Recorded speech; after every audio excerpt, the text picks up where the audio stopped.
All friend साथीहरूलाई सबलाई नमस्कार है। नमस्कार साथीहरू, कहाँबाट हेर्नु भएको छ है, कमेन्ट गर्नु होला, के लेखेर जानु होला। यो चाहिँ हामीलाई आज एउटा साथीहरूलाई भ्लग लिएर आएको छु। भ्लग भन्दा पनि एउटा जानकारीमूलक कार्यक्रम जस्तै। यो चाहिँ हाम्रो रातमाटामा रहेको सेल्फी रोड है साथीहरू, बिचमा चट्ट बाटो है। अनि यतापट्टि साइडमा ट्याक्क यस्तो सालका रुखहरू यस्तो च्याट्ट हेर्न सक्नुहुन्छ। अनि यतापट्टि पनि यस्तो सालका रुखहरू छ है।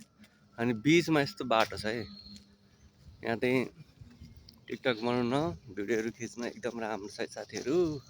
कस्तो लाग्यो साथीहरू कमेन्ट गर्नु होला है। कहाँबाट हेर्नु भएको छ, कुन ठाउँबाट हेर्नु भएको छ है। यस्तै रहेछ जिन्दगी होइन। बिहानको चिसो हावा, चैतमा आज 26 गते पनि चिसो हावा चलेको छ है।